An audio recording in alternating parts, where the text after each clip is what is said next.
예배를 주제로 나누는 마지막 시간인데요. 떡을 나누어 주심, 이런 제목의 말씀 함께 나누도록 하겠습니다.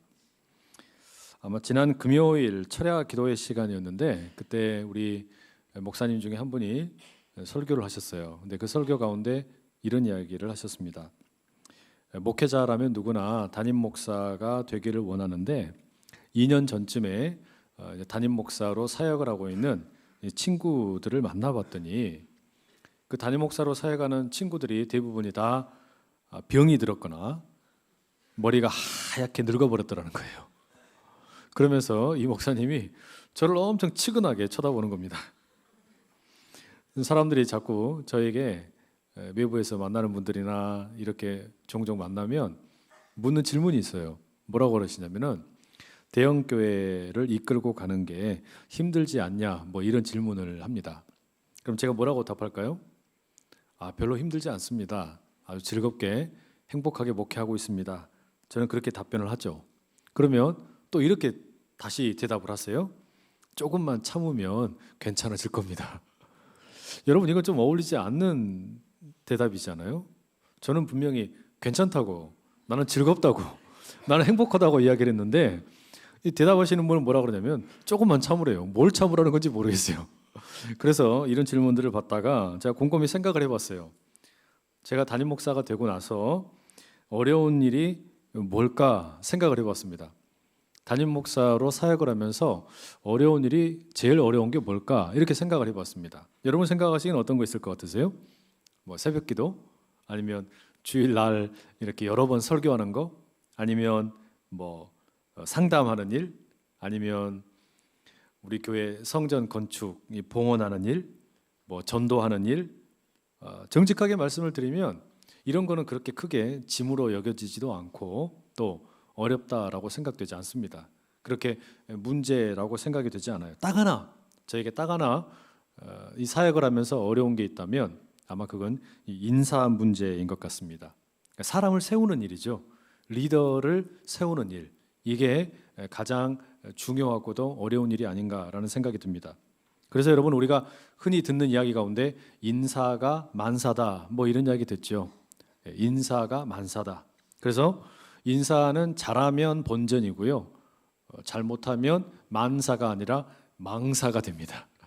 그게 인사의 속성이죠. 뭐 목회자, 우리 목사님들, 전도사님들을 청빙하는 일, 또 우리 성도분들 가운데서 이제 항존직 이렇게 선출을 하는 일, 또 새해가 되기 전에 우리 성도분들 가운데에서 리더를 세워가지고 각 위원회에 이렇게 임명하는 일, 또 우리 교회에 부설로 운영하고 있는 복지재단이 15개 정도의 기관들이 있는데 거기에서 일하시는 분들의 인사에 대한 일, 또 이제 조금 있으면 12월부터는 새로운 교구의 교역자분들이 이제 이렇게 가게 되는데 누구를 보낼 건가? 청년부에 한지훈 목사님을 계속 둘 건가? 뭐 이런 일들, 여러분, 이게 말하자면 이제 일이죠. 새로운 교역자가 누가 될까 궁금하시죠? 그래서 말 안 해주려고요. 일주일 전까지는 아예 이야기 안 하려고 합니다. 이렇게 다양한 인사 문제가 우리 교회에 이렇게 저변에서 이렇게 다양하게 있게 되니까 이런 상상을 한번 해봤습니다. 하나님이라면 어떤 인물을 뽑으실까? 하나님이시라면 하나님 나라를 세우시기 위해서 어떤 사람들을 일꾼으로 택하실까? 뭐 이런 상상을 해봤어요. 그런데 만약에 제가 하나님이라면 뽑고 싶은 사람이 있습니다. 저 어떤 사람 뽑고 싶냐면, 좀 과장되게 표현하자면 좀 똑똑한 사람 뽑겠습니다. IQ가 한 150쯤 되고 영어 토플도 한 120점 만점 맞고 토익도 한 990점 맞고 거기에다가 박사학위도 있고 어떤 일을 만나도 당황하지 않고 잘 견뎌내는 그런 어떤 지구력도 있고 뭐 이런 사람 괜찮겠죠? 거기에다가 또 추가한다면 돈이 좀 많았으면 좋겠어요. 돈이 많은 사람. 그래서 한 소박하게 한 1,000억 정도 있으면 좋겠어요. 그게 많지 않아요. 그리고 그 돈을 이제 이렇게 뽑으면 다 교회에 헌금하는 사람, 이런 사람이 있으면 참 좋겠다. 그러면은 뭐 성전 봉헌 빚 걱정할 필요도 없고 하나님 나라에 관련된 뭐 사업을 하는데 이곳저곳에 교회를 세우고 선교사님들을 돕고 또 복지시설을 세우고 이런 데 아주 여유 있게 쓸 수 있겠죠. 또 하나 더 말한다면 몸이 좀 건강하고 튼튼한 사람이면 더 좋을 것 같아요. 요즘에 제일 인기 있는 배우 중에 한 명이 이 마동석 아닙니까? 마동석. 그래서 마동석처럼 한 20명쯤은 혼자서 그냥 거뜬히 해치울 수 있는 사람. 그러면 뭐 사람들이 얕잡아 볼 수가 없잖아요. 무서우니까. 일단 무서우니까. 여러분 이런 인물 뽑으면 참 좋겠죠? 이런 인물이라면 아마 우리 청년들도 다 좋아할 것 같아요. 우리 성도분들이 다 만족스러워할 만한 그런 분이 아닐까 생각이 됩니다. 그러니 만약에 제가 하나님이라면 여러분 거꾸로 생각을 해보세요. 어떤 일이 벌어지냐? 똑똑하지 않은 사람, 그 다음에 돈이 없는 사람, 그 다음에 몸이 장애가 있거나 건강하지 못한 사람은 하나님 나라 사역을 위해서 지원할 수가 없게 되는 겁니다. 만약에 정말로 제가 상상으로 생각하고 있는 일이지만 이런 기준이 실제로 하나님의 일꾼을 뽑는 데 사용이 된다면 저 역시 기준 미달입니다. 머리도 모자라고 돈도 없고 체력도 부족합니다. 아마 여기 모여있는 우리 대부분의 청년들도 다 똑같을 거예요. 그죠? 뭐 니캉네캉 다 똑같지 않겠습니까? 하나님께서 사람을 뽑으실 때 두뇌나 또는 재력이나 또는 체력을 가지고 완벽한 인물을 뽑으신다면 우리 모두는 다 턱없이 부족한 사람들입니다. 그런데 다행스럽게도 하나님의 기준은 우리가 일반적으로 생각하는 기준과 많이 다릅니다. 회사에서 일꾼을 뽑을 때 가지고 있는 스펙과 하나님의 바라보시는 스펙이 다르더라라는 겁니다. 사실 여러분 우리가 성경을 읽어가면서 하나님이 도대체 어떤 인물을 사용하시나 가만히 보게 되면요, 다 한결같이 연약한 사람들입니다. 문제가 있는 사람들이에요. 뭔가 완벽한 사람이 아니라 흠이 있는 사람들이 이 하나님에 의해서 택함을 받더라는 이야기죠. 강한 자들이 아니에요. 하나님은 참 약하디 약한 사람을 들어서 하나님의 일을 하도록 맡기시더라라는 겁니다. 정호승이라는 시인이 계시는데요, 이분이 쓴 시 가운데 내가 사랑하는 사람이라는 시가 있습니다. 그 시에 보면 이런 구절이 나와요. 나는 그늘이 없는 사람을 사랑하지 않는다. 나는 그늘을 사랑하지 않는 사람을 사랑하지 않는다. 나는 눈물이 없는 사람을 사랑하지 않는다. 나는 눈물을 사랑하지 않는 사람을 사랑하지 않는다. 그러면서 이 시인은 자신이 사랑하는 사람을 누구라고 이야기하냐면요, 그늘이 있는 사람, 그늘을 사랑할 줄 아는 사람, 그리고 한 방울의 눈물이 되어주는 사람, 그러니까 눈물이 있는 사람, 이런 사람을 사랑한다라고 말합니다. 그늘이 있고 또 눈물이 되어줄 줄 안다라는 게 어떤 걸까요? 이걸 제 나름대로 해석을 해보자면 이런 겁니다. 인생의 어두움을 안다라는 이야기예요.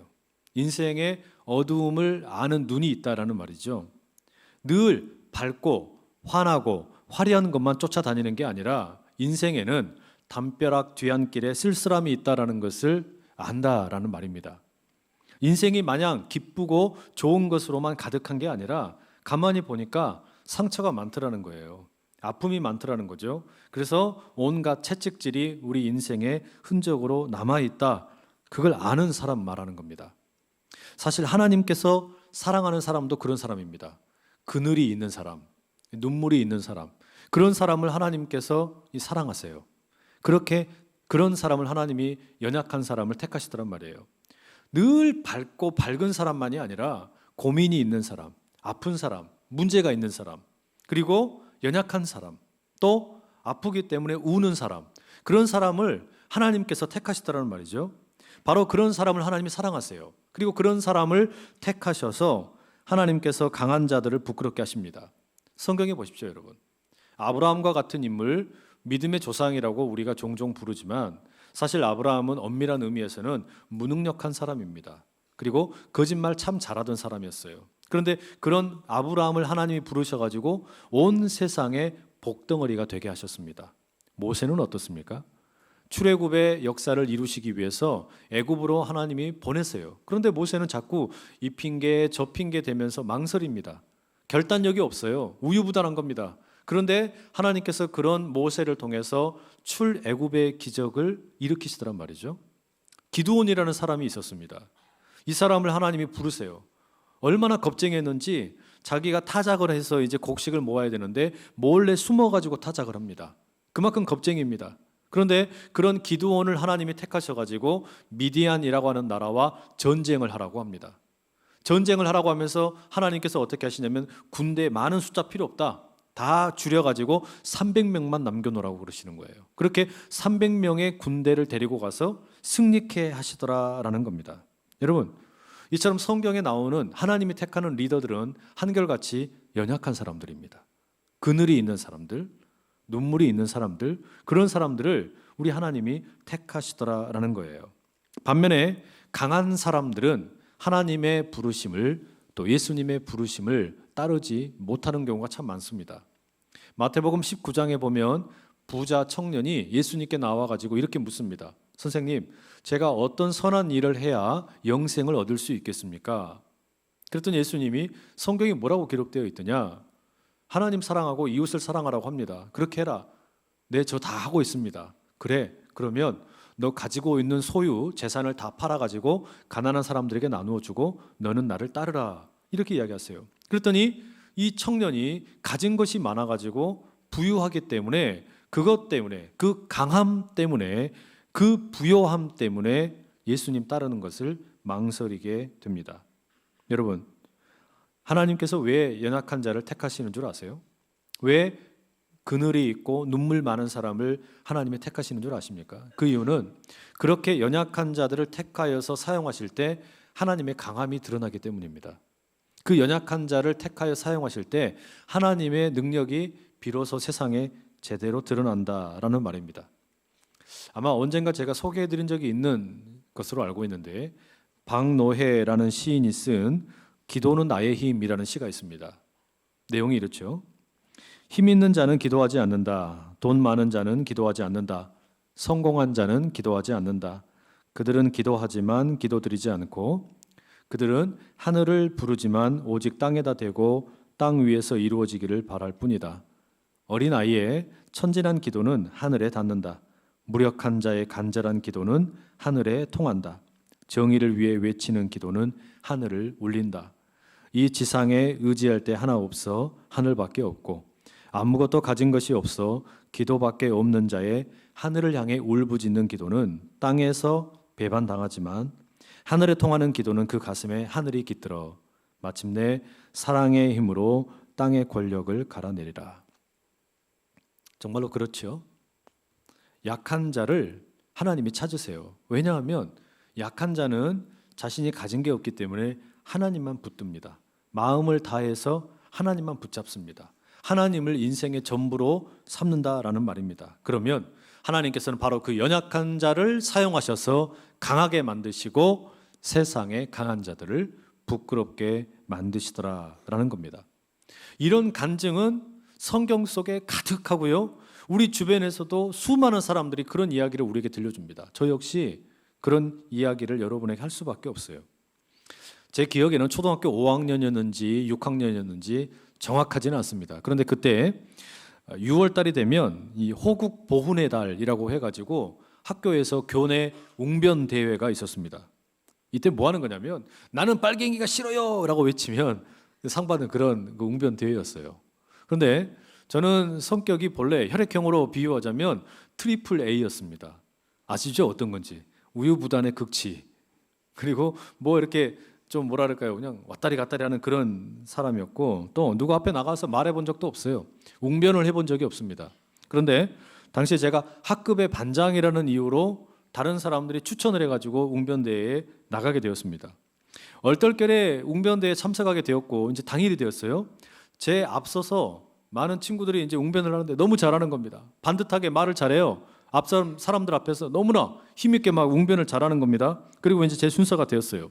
이렇게 지금 단상에 있는 이 자리에 이렇게 딱 올라가 섰습니다. 올라가서 이제 원고를 봐야 되지 않습니까? 원고가 하나도 보이질 않은 거예요. 깜깜한 거예요. 블랙아웃 된 것 같은. 완전히 시커먼 거예요. 어떻게 해야 됩니까? 당황스럽더라고요. 멀뚱멀뚱 눈만 뜨고 있다가 그냥 엉엉 울다가 내려왔어요. 그냥 엉엉 울다 내려왔어요. 왜 운지 아세요, 여러분? 제 자신에게 화가 난 거예요. 너무 부끄럽고 또 이렇게도 내가 못났나 싶은 생각 때문에 스스로에게 화가 나가지고 엉엉 울다가 그냥 내려왔어요. 그런데 대회가 끝난 다음에 선생님이 너무 감동적이었다는 겁니다. 제가 울고 있는 모습이 나라를 사랑하는 마음이 그렇게 표현이 되어서 너무 감격스럽더라는 거예요. 참 기가 막힐 노릇이더라고요.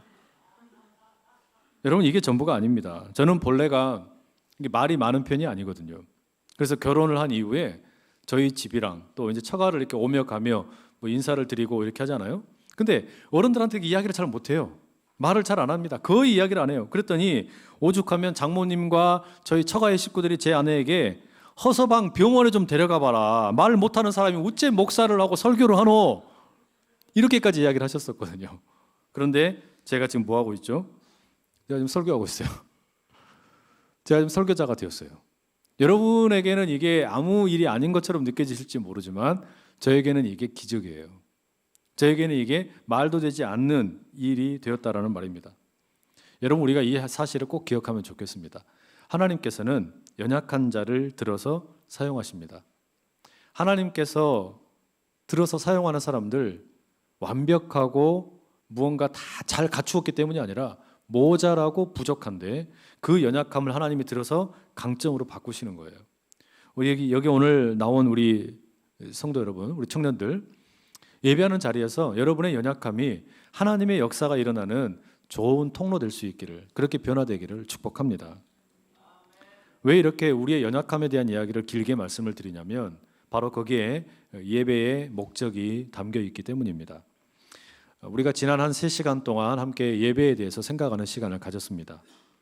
6월절 식탁에서 예수님이 행하셨던 상징적인 행동을 통해서 예배라는 게 도대체 무엇인지 함께 생각하는 시간을 가졌습니다. 6월절 식탁의 자리, 그 다락방에서 예수님과 제자들이 함께 모였습니다. 그리고 제자들이 식사를 하고 있는 와중에 예수님께서 뭔가 특별한 행동을 하세요. 4가지 행동을 하시는데 떡덩어리가 이렇게 식탁 위에 많이 놓여 있는데 그 중에 한 덩어리의 떡을 예수님이 취하세요. 그 떡덩어리가 예뻐서 취한 거 아닙니다. 맛있어 보여서 취한 거 아니에요. 그냥 취하신 거예요. 그리고 그 떡덩어리를 예수님께서 하늘을 우러러서 축복을 하십니다. 기도하시는 거죠. 복을 비는 겁니다. 그리고 난 다음에 이 떡덩어리를 잘게 잘게 조각을 내십니다. 여러분, 예수님의 이 행동은 예배가 무엇인지를 우리에게 보여주는 상징입니다. 여러분, 하나님께서 세상의 수많은 사람들 가운데 우리를 예배자로 부르셨어요. 나를 예배 드려라고 이 자리로 부르신 겁니다. 말하자면 내가 예배 드리러 나오고 싶어 나온 게 아니고 하나님께서 우리를 부르셨기 때문에 우리가 이 자리에 있다라는 이야기입니다. 달리 말하면 내가 조건이 완벽하기 때문에, 내가 하나님으로부터 사랑받을 만한 자격이 있기 때문에, 내가 정말 쓸만한 존재이기 때문에 하나님이 부르신 게 아니라 미약하고 불완전하고 모자란데 그런 연약함이 많은 우리를 하나님께서 세상으로부터 부르신 겁니다.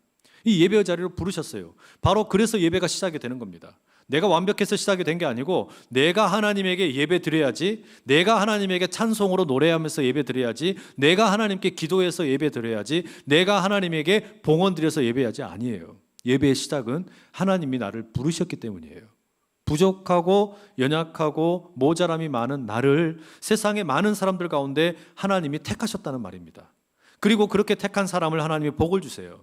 우리가 생각하는 복이 아닙니다. 우리가 생각하는 복은 취업하는 복, 또는 연애를 잘해서 결혼하는 복, 또는 뭐 좋은 돈을 많이 버는 복, 이런 걸지 모릅니다. 그런데 하나님께서 우리를 택하셔서 주신 복은 뭐냐? 하나님 자신이에요. 하나님 자신을 우리에게 내어주십니다. 바로 예수 그리스도를 우리에게 복으로 주세요. 예수님을 우리에게 주시는 겁니다. 그 예수님을 먹고 마심으로 우리로 하여금 새로운 존재가 되게 만드시는 거죠. 말씀을 통해서, 찬양을 통해서 예배 가운데 그 예수님을 만나게 하시는 거예요. 그 선물로 주시는 겁니다. 그런데 문제가 있습니다. 예수님이 우리에게 선물로 다가오지만 우리 마음은 변화가 일어나지 않습니다. 우리 마음은 아직 그대로인 겁니다. 무슨 이야기냐면 예수님께서 우리에게 찾아오셨지만 우리 마음의 중심에는 여전히 나 자신이 우상으로 따리를 틀고 있습니다.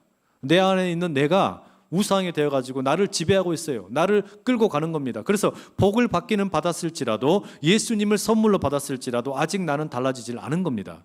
여러분, 이렇게 내 중심으로 살아가는 인생은, 그런 마음은 병든 마음입니다. 그런 마음은 말하자면 내 몸속에 지금 암덩어리가 있는데 암덩어리를 그냥 그대로 내버려 두고 괜찮다라고 살아가는 것과 똑같은 겁니다. 그렇기 때문에 하나님께서는 예배의 자리로 우리를 부르시고 예수님을 선물로 주셔서 복을 넘치게 부어주시지만 동시에 우리의 마음을 찢으시는 겁니다. 우리 마음을 나누시는 거예요. 우리에게는 고통스러운 일이죠. 우리에게는 감당하기 어려운 일이기도 합니다. 우리는 별로 그런 일 겪고 싶지 않아요. 내 마음이 나누어지고 싶지 않습니다. 자존심 상하기 싫어요. 고통당하기 싫어요. 내 고집이 꺾여지기 싫다는 말입니다. 그런데 하나님께서는 그런 일을 행하시는 겁니다. 왜? 마음이 새로워져야 변화를 받아서 우리가 진짜 변화가 일어나기 때문입니다. 새로워진다는 이야기예요. 그것은 마치 애벌레가 나비가 되는 것과 같은 그런 변화입니다. 탈바꿈 한다는 이야기예요. 존재가 달라지는 거예요. 바로 그런 존재가 달라지는 일을 하나님께서 행하십니다. 이게 여러분 예배입니다. 하나님께서 이런 일을 행하시는 거예요. 아무런 볼품없는 나를 부르시더니 아무런 조건 없이 예수님을 선물로 우리에게 주시는 거예요. 그리고 우리 마음을 새롭게 하셔서 나로 하여금 새로운 존재로 변화시키시는 겁니다. 자, 다시 유월절 식탁을 보세요. 예수님께서 그렇게 떡 한 덩어리를 취하셔서 하늘을 우러러서 축복하시고 그 떡을 잘게 쪼개셔서 무슨 일을 하십니까? 그 떡 조각을 제자들에게 나누어 주십니다. 떡을 나누어 주시는 거예요. 그러면서 뭐라 그러시냐면 이 떡은 내 몸이다라고 말씀하세요. 그리고 포도주를 또 제자들에게 나누어 주십니다. 이것은 너희를 위한 새 언약의 피, 내 피다라고 말씀하십니다. 그게 예수님의 네 번째 행동입니다. 이게 마지막 행동이에요. 여러분, 예수님의 이 마지막 행동, 잘게 찢어진 이 떡을 제자들에게 나누어 준다라는 거, 여기에는 여러분 예배의 마지막 목적이 무엇인지, 예배의 궁극적인 목적이 어디에 있는지 우리에게 가르쳐 줍니다. 여러분, 예배의 마지막은 파송입니다. 나를 나누어 주는 거예요. 나누어 주라고 우리를 나누는 겁니다. 나를 주는 거예요. 세상에 주는 겁니다. 이걸 파송이라 그래요. 우리가 예배를 드릴 때 마지막 순서가 언제나 있는 게 뭐냐면 파송의 말씀과 축도가 있습니다. 이 파송이라는 게 뭐냐? 하나님을 대신해서 설교자가 여러분을 세상 속으로 다시 보내는 일입니다. 세상 속에서 우리가 부름받아서 이 자리에 나왔는데, 그리고 축복을 경험하고 마음이 새로워졌고 완전히 달라진 존재가 되었는데, 그런 우리를 다시 세상으로 보내는 거, 이게 파송이에요. 그리고 축복입니다. 그래서 파송의 말씀을 할 때는 끊임없이 계속해서 예배의 자리에 앉아있는 여러분들에게 확인을 합니다. 다시 묻습니다. 뭘 묻는 거냐면, 여러분, 우리가 왜 여기 모였습니까? 하나님이 부르셨기 때문입니다. 여러분, 여기에서 무슨 선물을 받으셨습니까? 예수님을 선물로 받았습니다. 여러분, 여기서 어떤 변화가 일어났습니까? 마음이 새롭게 되어서 자기 중심성의 우상이 사라지고 나는 새로운 존재가 되었습니다. 그리고 여러분 이제 어디로 가십니까? 세상으로 돌아갑니다. 여러분의 가정으로, 또 일터로, 사업장으로, 그리고 학교로 돌아가는 겁니다. 그게 파송이에요. 성도 여러분을 세상으로 보내는 일, 이게 파송이라는 말이에요. 여기에서 여러분 우리가 예배의 목적을 깨닫게 됩니다. 예배는 모이는 데 목적이 있는 게 아니라 흩어지는 데 목적이 있습니다. 예배는 모이는 데가 목적이 있는 게 아니라 여기에서 우리가 새로워져서 다시 세상 속으로 보냄을 받는데 진짜 목적이 있다는 이야기죠. 예배하는 사람은 강한 사람이 아니에요. 예배하는 사람은 모든 조건을 다 갖춘 사람이 아니에요. 연약한 사람입니다. 눈물을 아는 사람이고 어두움을 아는 사람이고 그늘을 아는 사람이에요. 그런데 자기 힘으로 살 수 없다는 것을 깨닫는 겸손한 사람입니다. 바로 그 사람을 하나님이 사용하셔서 높이시는 겁니다. 그리고 이제 변화를 주셔서 새로워진 그를 세상으로 보내시는 거예요. 뭐 하라고요? 나누라고 보내시는 겁니다. 뭘 나누는 거냐? 내가 먼저 받은 예수 생명을 세상에 나누라고 우리를 흩어 주시는 겁니다. 흩어지게 만드시는 거예요. 복음을 나누라고 우리를 흩으십니다. 연약한 나를 강하게 하신 분이 우리 주님이시라는 것을 나누라고 흩어지게 하십니다. 그게 여러분 예배의 목적입니다. 이런 내용을 11월 달 생명의 삶에 보면 그 새벽 플러스라는 우리 교회 내용을 담는 잡지가 있죠. 그 부분에 제가 칼럼으로 이런 내용을 써놨어요. 교회를 가리켜 여러분 흔히 모이는 교회가 있고 흩어지는 교회가 있다라고 말합니다. 모이는 교회라는 것은 이렇게 주일날이 되면 우리가 각자 살던 자리에서 이렇게 함께 모여서 하나님을 만나고 또 친교와 사귐을 통해서 소그룹을 통해서 우리 청년들이 서로 간에 사귐을 갖는 시간, 이게 모이는 교회입니다. 반면에 흩어지는 교회는 이제 우리 각자가 다 흩어져서 살아가는 일상의 자리예요. 학교, 또 일터, 가정, 사업장 이런 곳에서 교회로 살아가는 거, 그게 흩어지는 교회를 말합니다. 과거에 우리 한국 교회는 이 모이는 교회는 참 잘했습니다. 하나님의 임재를 사모하면서 뜨거운 예배를 드리고 성도들 사이에 사랑의 교제가 참 가득했습니다. 반면에 흩어지는 교회의 사명이 좀 부족했어요. 교회에 모이기는 잘하는데 모인 다음에 흩어지는 것을 어떻게 해야 되는지를 몰랐다는 이야기예요. 모이기는 모였는데 왜 모인지를 모르는 겁니다. 세상에 가서 그리스도인으로 어떻게 살아야 하는지 거기에 대한 고민과 대안이 모자랐어요. 바로 그런 이유 때문에 최근에는 선교적 교회라는 담론이 많이 일어나고 있습니다. 선교적 교회라는 것은 새롭게 만들어진 이론이 아니고 성경에 기록되어 있는 교회를 말합니다. 사도행전에 기록되어 있는 초대교회예요. 초대교회는 선교적 교회였습니다. 선교적 교회라는 것은 단순하게 이야기하면 흩어지기 위해서 모이는 교회입니다. 우리는 흩어지기 위해서 모인다. 이걸 쉽게 생각하자면 주유소를 생각하면 쉽습니다. 여러분, 주유소에는 다양한 자동차들이 함께 모이죠. 20년이 넘은 오래된 중고차도 모이고요. 또 어제 막 뽑은 새 차도 모입니다. 그리고 조그마한 경수용차도 모이고 커다란 트레일러 트럭도 모입니다. 사람들을 잔뜩 태운 버스도 모입니다. 그렇게 함께 모이는 이유가 뭡니까? 목적은 똑같아요. 다 똑같이 이 기름을 넣기 위해서예요. 그렇게 기름을 넣는 것, 그 목적을 위해서 모든 차량들이 주유소에 모입니다. 그런데 모여놓고 나서 그대로 있으면 안 되죠. 뭐합니까? 다시 흩어져요. 차량들은 모여서 기름을 넣고 흩어집니다. 어디로 가냐? 각자에게 주어진 길을 달리기 위해서 흩어지는 겁니다. 여러분, 이게 예배예요. 예배라는 게 이런 거라는 겁니다. 예배는 주유소와 같습니다. 우리 모두가 각자의 모습이 마치 자동차와 같은 겁니다. 우리의 모습이 다양한 자동차의 모습을 하고 있어요.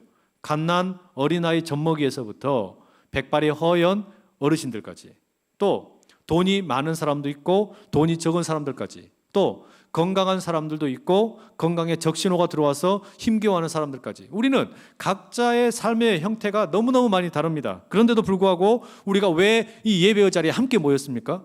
왜 우리 이 군인 아저씨들 이렇게 함께 와서 예배 드립니까? 학생들 왜 같이 모였어요? 또 우리 이 일터에서 일하던 우리 청년들 왜 이 자리에 같이 모였습니까? 각자 처하는 상황은 다 달라요. 그런데도 불구하고 우리가 이 자리에 모인 이유는 뭐냐? 동일합니다. 우리에게 기름이 필요하기 때문이에요. 성령의 기름이 필요하기 때문이에요.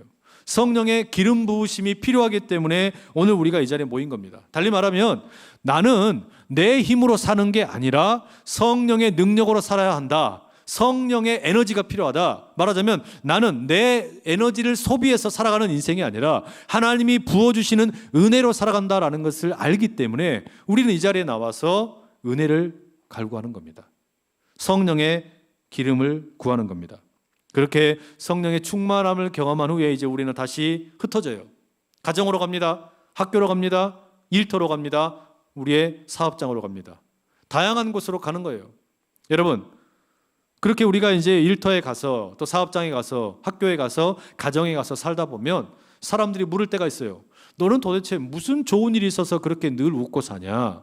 내가 보기에 너는 객관적인 조건으로 보면은 스펙도 별로고 얼굴도 별로고 건강도 별로고 문제가 많은데 어찌 그렇게 웃을 수 있냐? 어찌 그렇게 만족할 수 있냐? 어떻게 그렇게 기쁨이 넘치냐? 여러분, 이렇게 우리가 질문을 받을 수 있잖아요. 그럴 때 여러분, 우리가 비밀을 알려줍니다. 노래를 부르는 거예요. 뭐라고 할까요? 나는 예스 오일, 예스 오일, 예스 오일, 예스 오일이니까. 아이고,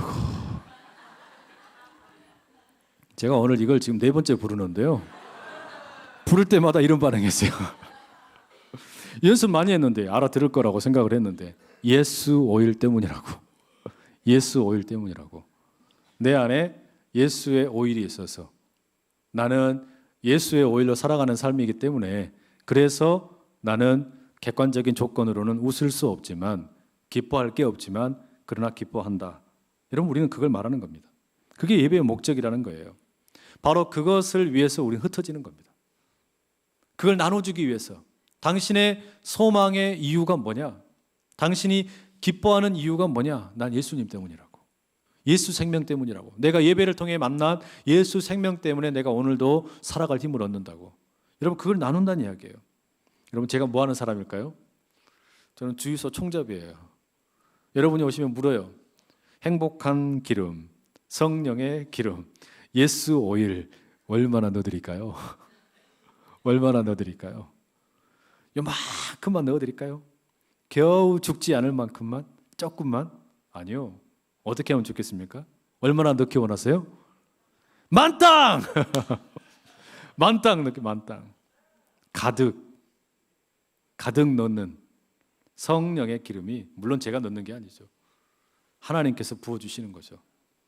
바라기는 여러분, 우리가 이 예배 자리에 나올 때마다 그 성령의 기름 부으심이, 예수 오일이 여러분들에게 만땅으로 가득 채워질 수 있기를 축복합니다.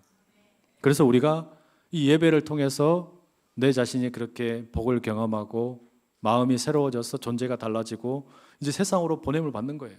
그리고 가서 예수님을 전하는 겁니다. 그래서 여러분, 예배가 마칠 때 축도로 끝나는 겁니다. 축도라는 게 뭡니까? 세상 앞에서 쫄지 말고 기죽지 말고 움츠러들지 말고 하나님 붙들고 승리하면서 살라, 축복하는 겁니다. 하나님께서 한 주간 동안도 우리 청년들을, 우리 오부 예배 드리는 모든 성도분들을 함께 하실 것을 믿는다, 그걸 선포하는 거예요. 여러분, 이게 예배예요. 부르심으로, 복 주심으로, 나를 마음을 새롭게 하는 찢으심으로, 그리고 나를 파송하심으로, 이게 여러분 예배라는 말입니다. 예배의 은총, 이 은총이 우리 가운데 넘치기를 축복합니다. 이야기 한 가지 드리고 마치려고 그래요. 2013년 4월 11일에 이런 일이 있었습니다. 12살 누나와 10살 남동생이 함께 한 주택가에 있는 커다란 이 빗물 펌프장에 추락하는 사고가 있었어요. 8m 정도의 깊이가 되는 이 빗물 펌프장에 빠진 겁니다. 이날 이 두 남매가 학교를 마치고 이제 학원에 다녀오다가 이제 집에 가는 길에 보니까 그 펌프장 뚜껑 위에서 동네 아이들이 모여가지고 이렇게 뛰면서 놀고 있었습니다. 근데 남동생 아이가 그걸 보고 자기도 하고 싶은 거예요. 뛰고 싶은 거죠. 근데 애들이 많으니까 못하다가 애들이 다 떠나고 난 다음에 누나, 나 저거 한번 뛰고 싶어, 이렇게 해가지고 아이가 가가지고 그 펌프장 뚜껑 위에 거기에서 발을 구르는데 그때 이 뚜껑이 와장창 무너지면서 추락을 한 겁니다. 그 동생을 잡으려고 누나가 손을 뻗다가 같이 그대로 빠져버린 거예요. 다행히 그때 그 8m 높이의 이 빗물 펌프장에 물이 한 1m 40cm 정도 차 있었어요. 그러니까 맨바닥은 아니었고 또 비가 오지 않았기 때문에 가득 차지도 않았어요. 그런데 문제는 이 1m 40cm의 이 수위가 누나의 키가 1m 50cm였기 때문에 누나는 괜찮아요. 그러니까 누나는 이 목에 이렇게 물이 딱 차오르는 겁니다. 그러니까 숨 쉬는데 괜찮아요. 지장이 없어요. 근데 동생은 키가 140이 안 돼. 그럼 어떻게 됩니까? 익사하게 생긴 겁니다. 죽는 거예요. 그대로 가만히 있으면 죽는 겁니다. 그래서 누나가 어떻게 하냐? 이 동생을 껴안어. 그리고서는 까치발을 들어가지고 올려주는 거예요. 그래야만 이 동생이 숨을 쉴 수가 있으니까. 동생을 살리기 위해서 까치발을 들어서 이렇게 올려주는 거예요. 그러니까 누나가 이렇게 이제 힘들게 자기를 안고 이렇게 버티는 모습이 안쓰러우니까 이 남동생이 누나에게 이야기해요. 누나, 힘들잖아. 나 그냥 내려놔. 나 그냥 내려놔. 내가 여기서 이렇게 점프하면 돼. 이렇게 점프하면 나 숨 쉴 수 있어. 이렇게 누나에게 요청을 하는 겁니다. 여러분, 아니 그런데 어떤 누나가 자기 동생이 지금 이 물에 빠져가지고 허우적대면서 죽을 수도 있는데 그걸 그냥 가만히 내버려 두겠어요? 그렇게 할 수가 없잖아요. 그래서 이 누나가 동생을 그대로 껴안고 올려주면서 계속 까치발을 들고 이렇게 버티면서 소리를 지는 겁니다. 살려주세요! 살려주세요! 여기 사람 있습니다. 살려주세요! 그렇게 소리를 지르면서 50분을 버티는데 다행스럽게 119 대원들이 오셔가지고 이 두 아이들을 구출해 준 거예요.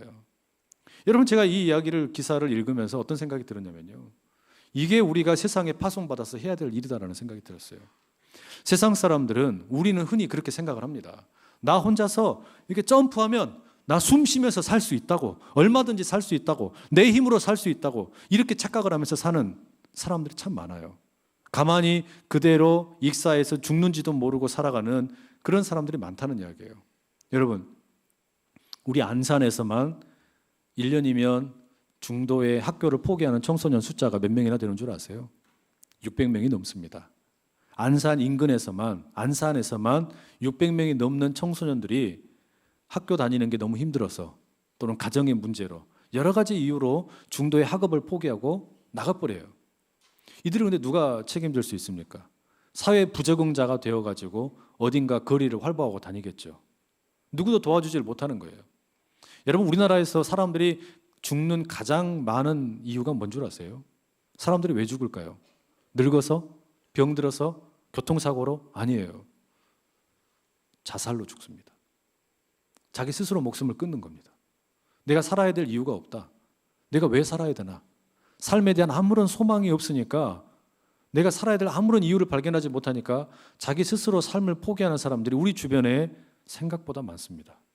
누군가가 옆에 있어서 그 사람을 안고 조금만 까치발을 들어줘서 올려주었더라면, 그리고 살려주세요, 살려주세요라고 도와주기만 했더라면 살 수 있는 생명들이 우리 주변에서 그렇게 꺼져가는 거예요. 학교를 다니면서 또는 이 사회에 잘 적응할 수 있는데 이 친구들이 그럴 기회가 없어가지고 그대로 그냥 세상 속에서 부적응자가 되어서 살아가는 그 경우들이 너무 많은 거예요. 누가 이런 일을 할 수 있겠어요? 누가 이런 사회의 이런 망가진 모습을 고칠 수 있겠습니까? 뭔가 거창한 엄청난 거대 담론이 필요한 게 아니고요. 그냥 누군가의 작은 사랑이 필요한 겁니다. 누군가의 작은 생명을 나눔이 필요한 거예요. 바로 그걸 하라고 우리를 보내시는 겁니다. 우리를 예배의 자리 가운데 부르신 이유가 그거 아닙니까? 별 볼 일 없고 완벽하지도 않고 모든 조건이 그렇게 썩 나을 것이 없는 우리들이지만 우리 모두를 이 자리에 함께 부르십니다. 그리고서 예수님의 생명을 우리에게 먼저 나누어 주세요. 예수 생명을 먼저 경험한 우리에게 우리 마음을 새롭게 하셔가지고 우리를 새롭게 바꾸셔가지고 이제 우리를 세상으로 다시 돌려보내시는 겁니다. 왜요? 세상에 가서 그렇게 지금 힘겨워하는 사람들 조금만 들어주라는 겁니다. 그리고 소리 지르라는 거예요. 하나님, 여기 죽어가는 사람이 있어요. 꺼져가는 생명이 있어요. 하나님, 손 내밀어 주세요. 여러분, 우리가 생명을 살리는 게 아니에요. 우리는 그 까치발을 살짝 들어줄 뿐입니다. 그러면 죽으려고 했던 사람이, 허우적거리다가 익사당할 수 있던 사람이 숨을 쉬게 되고 우리가 그렇게 그 사람을 높여드리면 하나님의 손이 그 자리에 임한다는 이야기죠. 그리고 하나님의 생명의 건짐이 일어나는 거예요. 하나님 우리에게 그 일을 요구하시는 겁니다. 우리가 먼저 예수 생명 경험했으니 우리에게 그 일 하라는 거예요. 우리 각자의 자리에서 그게 무엇이 됐든지 간에 바로 그게 흩어지는 교회입니다. 바로 그게 일상의 자리에서 예배자가 되는 거예요. 여러분, 그런 의미에서 보면 우리는 모두 다 선교사라고 할 수 있습니다. 선교사라는 것이 어디 저기 멀리 오지에 가서 복음을 전하는 게 선교사가 아니고, 이 땅에서 우리가 살고 있는 일상의 자리에서 꺼져가는 생명들을 할 수만 있다면 일으켜 세워주는 것, 어그러져 있는 관계를 펴주는 것, 평화를 위해서 애를 쓰는 것, 정의를 위해서 함께 일어나는 것, 바로 그게 여러분 우리가 선교사로 살아가는 삶이란 말입니다. 하나님 우리를 그 자리로 부르신 거예요. 그게 하나님이 기뻐하시는 일이에요. 예수 생명 먼저 경험했으니 우리 그렇게 살아보자라는 겁니다. 사랑하는 성도 여러분, 우리는 예수 오일로 살아가는 사람들이에요. 우리는 성령의 기름 부으심으로 살아가는 사람들이에요. 이 은혜 먼저 경험했으니 우리 모두가 그런 은혜로 살아갈 수 있기를 간절히 축복합니다. 이 시간 함께 같이 한번 기도하면 좋겠는데요. 우리 이런 마음으로 함께 같이 한번 기도하면 좋겠습니다. 일상의 선교사로 우리를 파송하기 원하시고 생명을 살리는 일에 우리를 사용하기 원하시는 분이 우리 하나님이신데, 보잘것없는 나를 먼저 보내셔서 부르셔서 예수 생명 먼저 맛보게 하시고, 그리고 우리의 마음을 새롭게 하셔서 하나님 나라 사역 감당하게 하셨는데, 주여 이 일에 우리가 힘있게 쓰임받을 수 있도록 은총 내려주십시오. 하나님의 예배자로 세상 가운데 흩어지는 선교사 되어서 쓰임받게 해 주십시오. 우리 그런 마음으로 우리 주여 힘있게 세 번 외치고 같이 기도하며 나가겠습니다. 주여, 주여, 주여. 하나님 아버지, 연약한 자를 들어주시는 하나님 아버지, 우리가 연약함을 주님 앞에 고백합니다. 아버지, 우리는 주님이 너무나도 필요합니다. 성령의 기름으로, 성령의 은혜로 아버지 이 세상을 살아가는 사람을 아버지 우리가 주님을 고백하고 아버지 주님을 다시 우리가 붙들고 나아가기 원합니다.